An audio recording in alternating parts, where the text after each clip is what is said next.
dengan berat 115 kg itu, kolesterol merah, asam urat merah, ini merah, itu merah, semua merah. Dengkulnya sakit, ya, jalannya susah segala macam gitu kan.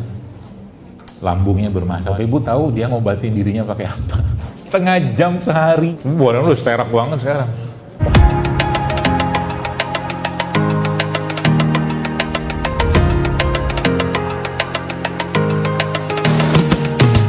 Contoh nih, ya, 4 tahun belajar pertanian, ngapain?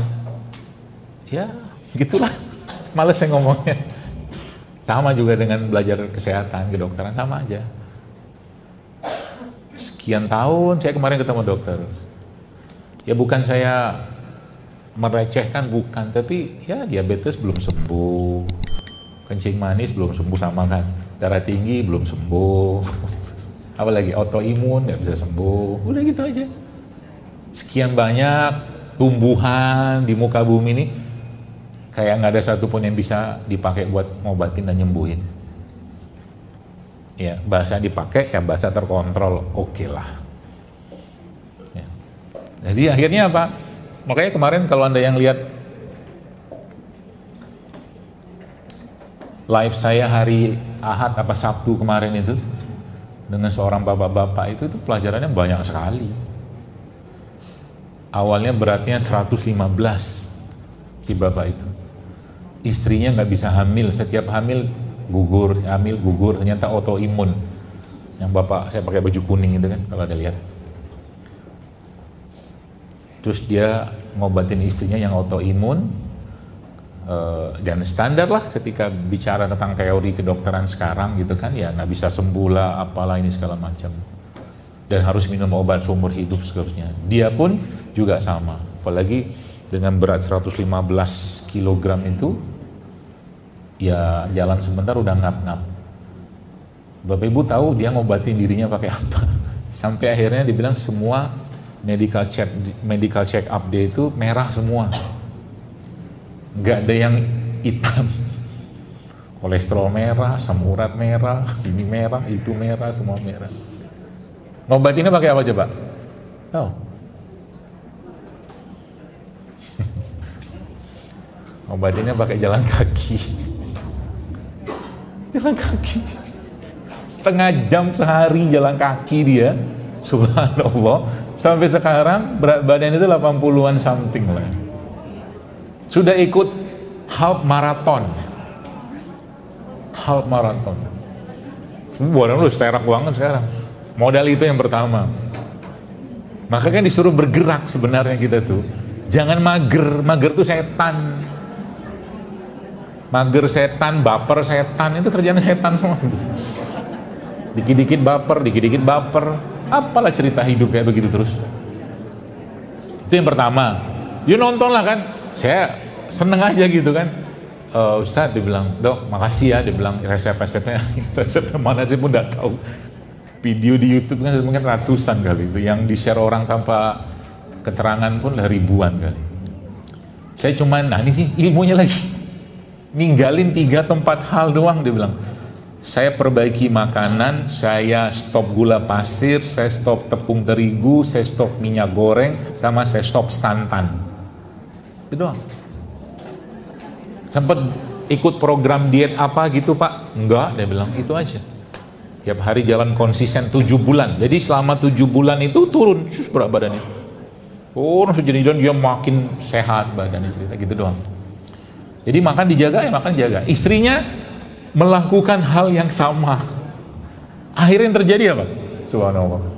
Mulai jadi hamil, bisa hamil, anak sekarang udah 2, modal jalan doang. Coba. Maka saya bilang, siapa yang bilang hidup sehat itu mahal? Siapa yang bilang? Terus apa minum? Ya akhirnya kan dia cerita lah gitu kan, dia lihat video saya, kata beliau kan, minumlah rimpang-rimpangan itu. Istrinya minum, dia minum. Istrinya tuh sekarang bisa sampai sudah mulai 30 kilo larinya, jalannya. Sehat sekali. Ya, Masya Allah. Dari awalnya dibilang autoimun nggak bisa sembuh, seterusnya. Ya. Makanya Islam itu, ya kita itu ketika diciptakan Allah di dunia Bapak sekalian, ya Maka mustahil kalau seandainya kita itu tidak diberi perangkat untuk menjaga kesehatan kita. Mustahil. Iya kan? Cuman kita akhirnya karena jahilnya kita, soknya kita, menyerahkan urusan kesehatan kita ini bukan kepada Allah, bukan kepada Al-Quran, bukan kepada tuntunan syariat. Gitu. Dia cerita satu lagi tuh. Waktu Ramadan dia bilang, cerita apalah, istrinya itu sakit autoimunnya itu cukup berat menurut saya. Jadi kulitnya itu sering biru-biru lebam. Masalah trombosit, agregasi trombosit gitu-gitulah. Hiperagregasi trombosit. Dan itu pun lagi-lagi jawabannya nggak bisa sembuh. Sembuhnya tadi dengan apa? Hanya 30 menit sehari, tapi konsisten, tidak pernah lewat setiap hari. Tidak makan ini, tidak makan itu, saudara, rimpang-rimpangan. Dia bilang berarti 10.000 udah berlimpah ruah dong. Kalau modal beli jahe, kunyit, serai berlimpah ruah, dia bilang. Modal itu doang, dia bilang. Gitu. Jadi yang menariknya apa? Menariknya dia cerita Ramadan. Jadi ada upper, dia bilang ada lowernya. Ketika di Ramadan itu dia punya lab hasil apa di dimer atau apalah, saya lupa itu dia cerita itu normal semua, turun normal tanpa intervensi apapun. Muncul lagi satu kaidah kan. Tadi saya bilang Allah memberikan kita perangkat untuk sehat. Perangkat pertamanya adalah kita sebut dengan syariat itu sendiri, syariat. Maka seluruh syariat dalam agama yang mulia ini semuanya wallah menyehatkan. Tapi kita tidak melakukannya untuk sehat. Kita melakukannya karena kewajiban. Baik, kurang sehat apa? Sholat. Sholat itu Masya Allah, ya, itu ibadah yang paling awal diperiksa. Kurang sehat apa? Apalagi puasa. Gitu. Makanya bahkan sampai Nabi menjelaskan bahwa sholat malam itu, kata Nabi SAW, itu bisa mengusir penyakit, kata Nabi SAW.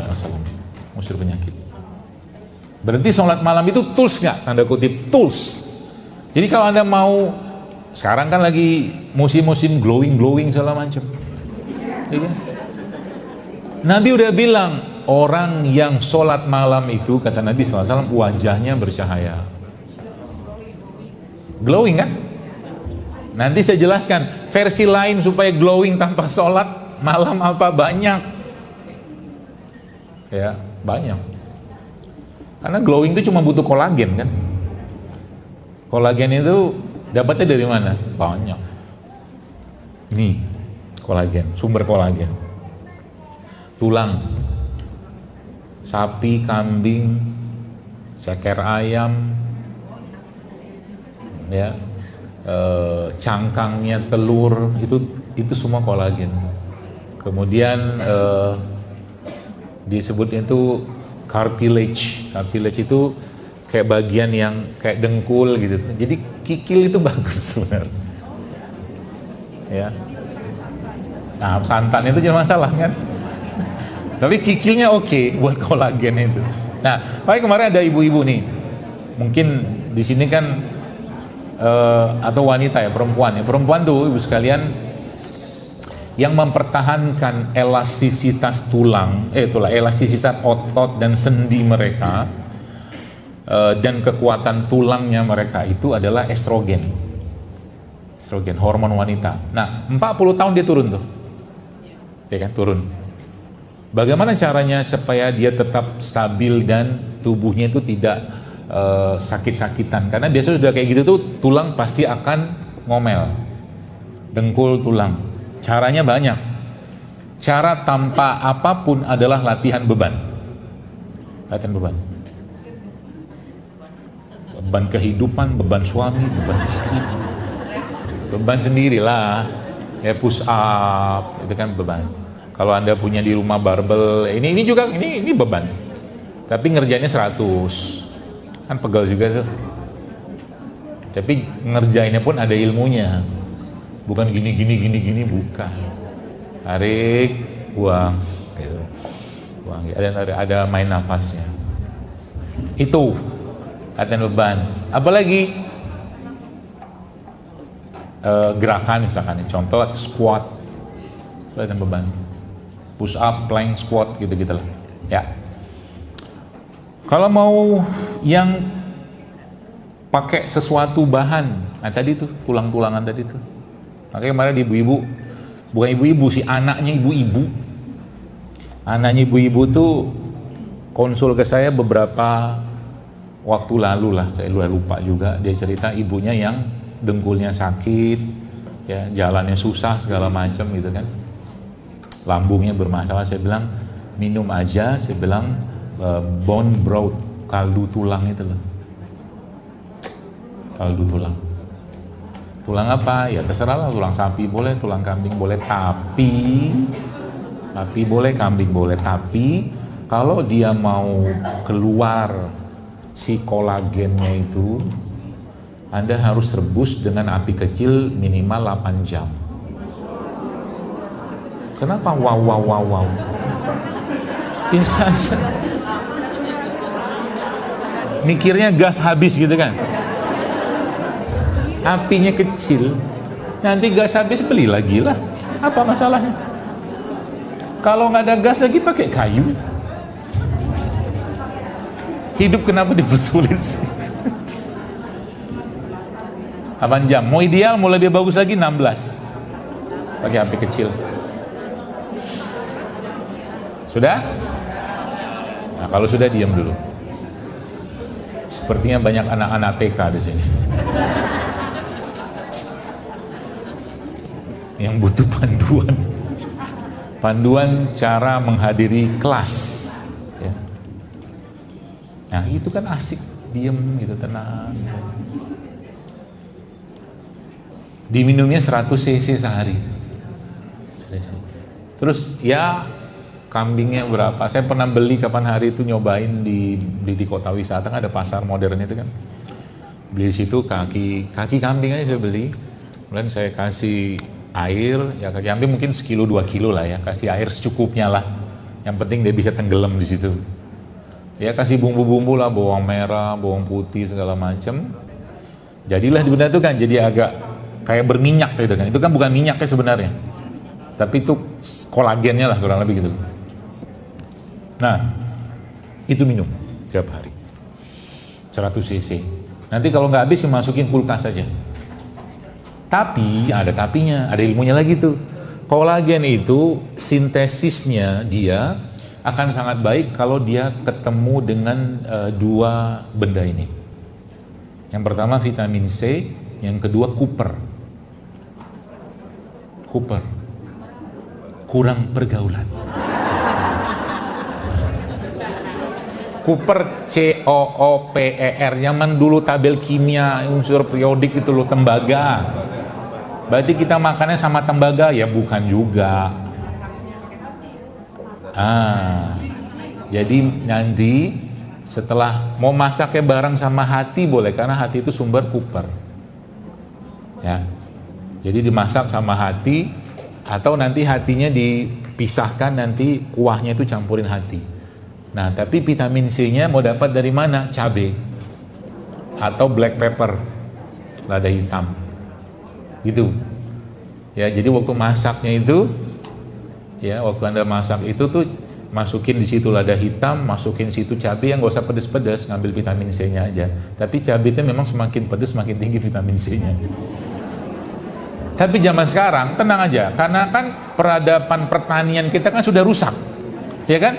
Jadi Anda makan cabai 10, insya Allah tidak akan pedas. Karena cabai kita, coba lihat cabai sekarang, nggak ada pedes-pedesnya. Cabai nggak ada pedes-pedesnya, bunga nggak ada wangi-wanginya, ngupas jeruk nggak ada aroma-aromanya. Udah gitu karena kita orang kota gitu kan, nyarilah buah yang seedless biar kekotaan. Anggur tanpa biji, semangka tanpa biji, nanti ke depan durian tanpa biji. Saking modern. Nah, kalau saya kalau beli pisang, mana mau saya beli pisang yang pisang perawatan, yang datang ke klinik kecantikan. Paham maksudnya? Bukan, saya nggak sebut mereknya. Pisang yang kinclong banget gitu loh. Kayak dia rutin perawatan tiap bulan sekali gitu loh. Datang ke klinik apa gitu kan, klinik kecantikan untuk mempercantik dirinya, untuk disajikan kepada orang-orang kota seperti kita. Gak mau sih. Saya akan cari pisang yang apa? Ada item-itemnya, ada jamur-jamurnya sedikit, bukan jamur sih, kayak ada kutu-kutunya, tapi dalamnya bagus. Nah itu pisang kampung, ya kan? Dia nggak rapi kayak begitu, tapi ada bijinya, gitu. Itu makan. Ya, maksudnya cari pisang. Ini jadi banyak caranya sebenarnya, Bro sekalian. Ya, nah, berarti kesimpulan pertama, ya, tentang bagaimana kita menjaga sehat dalam syariat ini, maka kesimpulan pertama adalah patuhi aja syariat, patuhi dan ikutin secara seoptimal-optimalnya kita. Ya. Contoh lainnya apa? Tidur. Tidur itu dalam Islam diatur nggak? Apa buktinya? Apa ayat tentang tidur? Ayo. Apa? Kenapa lihat kanan kiri? Apa ayat tentang tidur? Apa ayat yang Allah itu memerintahkan kita bangun, kita tidur, seterusnya? Ada nggak? Apa pura-pura mikir aja dulu. Pura-pura mikir. Nanti lama-lama bilang wallahu a'lam bishawab gitu kan. Jadi apapun pertanyaannya, wallahu a'lam bishawab. Apa ayatnya? Ayat tentang kapan bangun. Ah, itu di juz 30 kan ada, Bapak. Apalagi bukan itu. Gimana mau bahas itu? Saya baca kitab, ada satu kitab ngomongin tidur 300 halaman. Ngomongin tidur. Saya ajak mikir tentang tidur dikit, mau? Oke. Biar pinter gitu ya.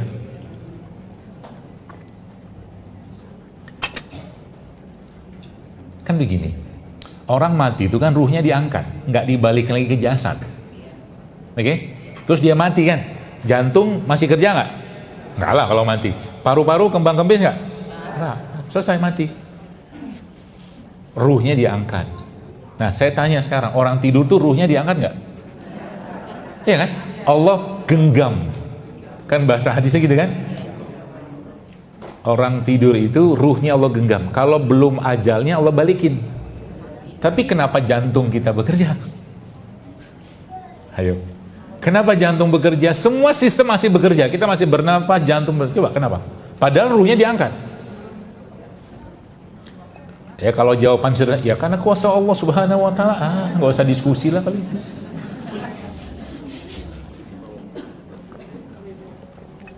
Qumil laila illa qalila nisfahu aw inqus minhu qalila. Subhanallah. Surat apa itu?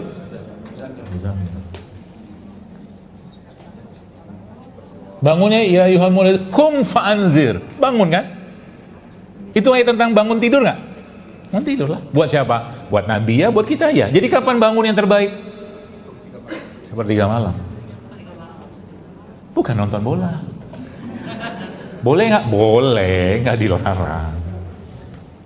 Jadi tidurnya kapan? Ada nggak keterangan di Quran tentang bagaimana cara tidur? Atau kapan waktu tidur?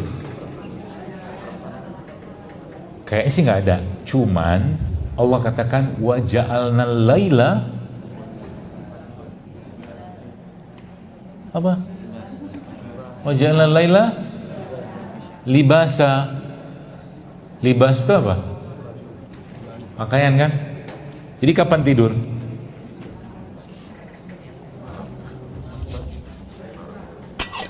Nabi ngasih panduan. Nah ini lihat. Anda kerjakan saja ini, banyak masalah kesehatan hilang. Subhanallah, wallah. Benerin tidur. Berarti ada kepanduan dan tuntunan dalam syariat untuk tidur ada. Quran ngomong begini, Nabi nyontohin begini, pasti ketemu tuh. Maka Nabi kita alaihissalam mencontohkan tidur atau memberikan petunjuk pedoman kepada kita tentang cara tidur yang baik. Sekarang saya tanya, Nabi itu tidurnya sehari berapa kali?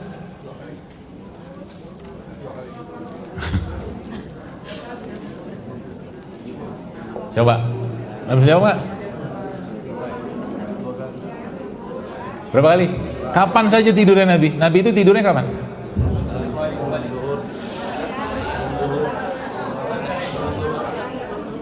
Wah, tunjuk tangan, ngomong. Berani gitu. Kapan Nabi tidur?